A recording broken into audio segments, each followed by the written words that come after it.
हमारे विभिन्न ज्ञानवर्धक कार्यक्रम देखने के लिए आप हमें अभी सब्सक्राइब करें, बेल आइकन को प्रेस करें ताकि आप देख सकें हमारा कार्यक्रम सबसे पहले। और अधिक जानकारी के लिए फेसबुक पेज को लाइक करना न भूलें। जय माँ इंद्राक्षी। इंद्राक्षी धाम में दर्शकों आप सभी का हम हार्दिक स्वागत करते हैं। आज के दिन जिन जातकों का जन्म दिवस है, मैरिज एनिवर्सरी है, उन सभी को हमारी तरफ से बहुत बहुत शुभकामनाएं। आज हम बताने वाले हैं कि जो हमारी कुंडली में नीच ग्रह होते हैं उनका हमारे जीवन पर क्या प्रभाव आता है और हमारी हथेली में जो टूटी हुई रेखाएं होती हैं उनका हमारे जीवन पर क्या प्रभाव आता है। आइए पहले आज का हम पंचांग देखते हैं। 20 नवंबर सन 2021 दिन शनिवार, मार्गशीर्ष का महीना, कृष्ण पक्ष, संवत 2078। तिथि आज प्रतिपदा है, नक्षत्र रोहिणी है, राहु काल 9 से 10:30, दिशा सूल पूर्व दिशा। ग्रह आपकी कुंडली में किस प्रकार के हैं वो कुंडली देख करके पता लग ही जाता है। और गोचर स्थिति जब आती है, जब ग्रह परिवर्तन करता है, एक ग्रह निकल अपनी राशि छोड़ करके या जिसमें वो बैठा होता है उससे निकल करके किसी और राशि में जाता है, तो भी ग्रह नीच और उच्च के हो जाते हैं। हमें जो जन्म का हमारा ग्रह होता है, हमें देखना होगा कि हमारे जन्म के ग्रह नीच राशि में है या उच्च राशि में। जैसे सूर्य है, सूर्य तुला राशि के जब भी होंगे नीच राशि के होंगे। मेष राशि के सूर्य जो होंगे उच्च राशि के होंगे। ठीक इसके विपरीत शनि है। शनि क्या है कि शनि तुला में उच्च के होंगे और मेष के नीच राशि के होंगे। ऐसे ही शुक्र हैं। सारे ग्रह इसी प्रकार से अलग अलग हिसाब से वो उच्च और नीच के होते हैं। ये पूरी टेबल है उच्च और नीच की। ये हमने अपनी ज्योतिष पाठशाला जो कार्यक्रम, आप हमारा प्लेलिस्ट में जाइए, उसमें आपको ग्रहों का ये सारा समझ में आ जाएगा। आज मैं जो समझाना चाह रहा हूँ, जो ग्रह किसी भी जातक का जन्म का नीच राशि में हो या गोचर में भी नीच राशि में आ जाए लंबे अवधि के लिए, है ना, लंबी अवधि में, जैसे ग्रह शनि है 2.5 वर्ष के लिए राशि परिवर्तन करते हैं। बृहस्पति हैं, वो भी 1.25 साल, कई बार 1.5 साल के आसपास तक राशि परिवर्तन करते हैं। तो जो लंबी अवधि में नीचगत हो जाते हैं ग्रह, हमें उनका उपाय भी जरूर करना चाहिए। अब हमें नुकसान क्या है, जैसे आप किसी कंपटीशन की तैयारी कर रहे हैं, उसी समय आपके सूर्य नीच राशि में हो गए और ताना बाना ऐसा बुना कि आपके बृहस्पति भी उस हिसाब से नीच राशि में आ रहे हैं, तो दोनों ही ग्रह ऐसे हैं, एक विद्या का है और एक आपकी विद्या को सफल बनाने वाला ग्रह है। तो आप कहीं ना कहीं बहुत मेहनत करके प्रयास कर लें तो कुछ हो जाए, नहीं तो भाग्य से कुछ नहीं मिल पाएगा। आप किसी जॉब को पाना चाह रहे हैं, आपने अभी लोहे का व्यापार शुरू किया है, कोई उद्योग लगाया है आपने, और उसी समय आपके शनि नीचगत हो जाए तो आपको दिक्कत आएगी।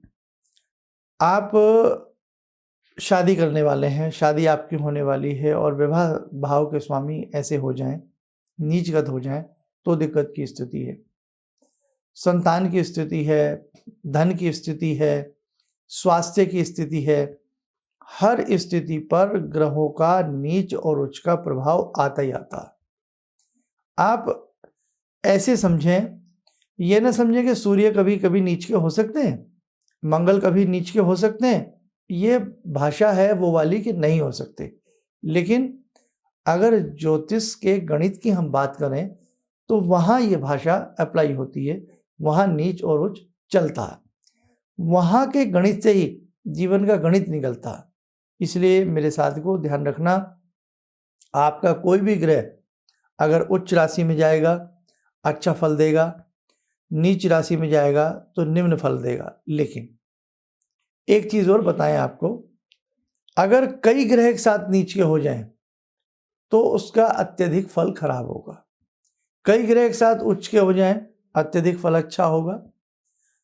तो कहने का भाव, एक चीज में हमें डरना भी नहीं है कि कई बार आपका कोई ग्रह बहुत उच्च का है, एक ग्रह, और आपको ये लगे कि भाई उच्च का तो है लेकिन इसका फल अच्छा क्यों नहीं मिल रहा। तो फल कई बार इसलिए अच्छा नहीं मिलता कि आप जन्म कुंडली को देख रहे हैं, जन्म की बात को, और कई बार जब गोचर की स्थिति में वो ग्रह नीच का आया हुआ है तो उसका फल आपको अच्छा नहीं मिलेगा। या किसी पापी ग्रह की दृष्टि में है, या खुद वो ग्रह अस्त बना बैठा है। तो कई बार गोचर स्थिति भी देखना हमें नहीं भूलना चाहिए। उस स्थिति में भी ये ग्रह हमें कमजोर बना देते हैं। दूसरी बात, ऐसे हमारे हाथ की रेखाएं हैं। अब हाथ में गिनती की 4-5 रेखाएं होती हैं, मुख्य 8 रेखाएं होती हैं, लेकिन किसी के कई बार वो 8 की 8 रेखाएं भी हथेली में नहीं होती हैं। मध्य से निकलने वाली भाग्य रेखा और मध्य के साइड में अंगूठे को घेरती हुई आयु रेखा, मस्तिष्क रेखा, सारी मैं अपने साधकों को पहले बता चुका हूं। अगर ये रेखाएं भी खंडित हों, भाग्य रेखा खंडित है, भाग्य में कहीं ना कहीं आपके समानता नहीं रहेगी, आपके जीवन में कष्ट आपको ज़्यादा उठाना पड़ेगा। हृदय रेखा कमजोर हो, मस्तिष्क रेखा कमजोर हो, हृदय की बीमारी तक हो सकती है और आपके मन में हर समय अशांति व्याप्त रहेगी। आप या तो सोचते बहुत रहेंगे या हमेशा नकारात्मक सोच जाएगी या मन में घबराहट, भय, अज्ञात भय, बहुत सारी चीज़ें आपको जीवन में इस प्रकार की उथल पुथल तंग करेंगी। तो हमेशा ध्यान रखना, ये बहुत अच्छा सब्जेक्ट है आपकी कुंडली का भी और आपके हाथ की रेखा का भी, जिसे हम सामुद्रिक विज्ञान या सामुद्रिक शास्त्र भी कहते हैं। कुंडली आदि आपके पास ना हो, डिटेल ना पता हो, तो आप हाथ की रेखाओं से अपने ग्रह अच्छे और बुरे भी जान सकते हैं और उनका आप उपाय बहुत अच्छे से कर सकते हैं।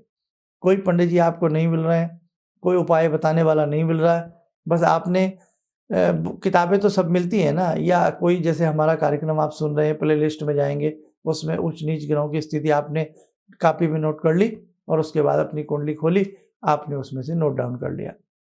अब ग्रहों का उपाय है, बृहस्पति का उपाय वो भी आप कर सकते हैं, मंगल का कर सकते हैं। सबसे अच्छा सरलता रहती है, हर ग्रह के बीज मंत्र को आप पढ़ सकते हैं। बहुत लोग तो ऐसा करते हैं कि शुक्र आता है, शुक्र के बीज मंत्र की एक माला करते हैं, मंगल आता है, मंगलवार के दिन उसके बीज मंत्र की एक माला करते हैं, मंगल का रंग लाल होता है तो लाल रंग का उस दिन दान कर देते हैं। ये तो हुआ बहुत आसान सा प्रकरण, लेकिन अधिक गहराई में जाने के लिए आपको किसी मर्मज्ञ की जरूरत पड़ेगी। छोटी मोटी दवाई तो हम घर में खा करके अपना नज़ला, खांसी, जुकाम ठीक कर लेते हैं, लेकिन जब कोई बड़ी चीज़ हो जाती है उसके लिए हमें कोई विशेषज्ञ, अच्छे डॉक्टर को ढूंढना पड़ता है और हमें फिर अपना इलाज भी कराना पड़ता है। वैसे ही मेरे साधकों, आपकी ज्योतिष में है, आपकी कुंडली में है और हस्तरेखा शास्त्र में होता है।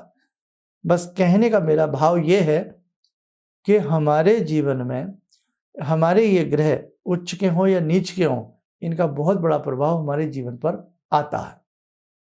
ऐसे हाथ की रेखाएं खंडित हों, टूटी हों या अच्छी हों, तो उनका प्रभाव भी हमारे जीवन को, टूटी रेखाओं का प्रभाव जीवन को दुख देता है, नीरस बना देता है, धन की कमी देता है, मान सम्मान की कमी देता है। सूर्य रेखा टूट जाए, मान सम्मान जुड़ेगा ही नहीं उस व्यक्ति का।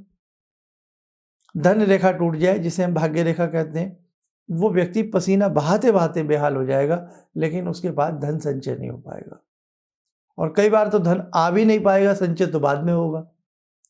तो ये रेखाएं भी पूरा असर करती हैं, इसलिए आप इस विद्या से लाभ ले सकते हैं। कहीं भी आपके आसपास कोई ऐसे मर्मज्ञ हों तो आप मन को मार करके जीवन ना जिए। भाई, जीवन बहुत कीमती है और इस कीमती जीवन को और कीमती बनाने के लिए कुछ हमें कीमती उपायों की आवश्यकता जीवन में होती है। आइए मेरे साथ को समय हो चला आज की ध्यानमाला का। आज की ध्यानमाला में हम जुड़ते हैं जगजननी भक्त वत्सला भगवती देवी माँ से। ॐ सिन्दूरारुण विग्रहां त्रिनयनां माणिक्यमूले स्फुरात् स्तारानायकशेखरं स्मितमुखी भापेन वक्षोरुवां पाणिभ्यामलपूर्णरत्नचषकां रत्नोत्परां बिभ्रति सौम्यां रत्नघटस्थरक्तचरणां ध्यायेत्पराम् अम्बिकां खड्गं चक्रगदेषु चापपरिगान् शूलम्बुशुण्डिं शिरा शङ्खं संदधतीं करे स्त्रीनयनां सर्वाङ्गभूषावृतां नीलास्मद्युतिमास्य पाददशकां सेवे महाकालिकां यामास्तो स्वपितैहरो कमलजो हन्तुं मधुं कैटवम् विद्युद्दाम समप्रभां मृगपते स्कन्दस्थितां भीषणां कन्या विहकरवालखेटविलसा धस्ताविरासेवितां हस्तैश्चक्रगदाशिखेटविशिखां चापं गुणं तर्जनीं विप्राणामलिलात्मिकां शशिधरां दुर्गां त्रिनेत्रां भजे। कवच बना लें, ध्यान करें, जगजननी का शुभ आशीष हम सबके ऊपर बरस रहा है।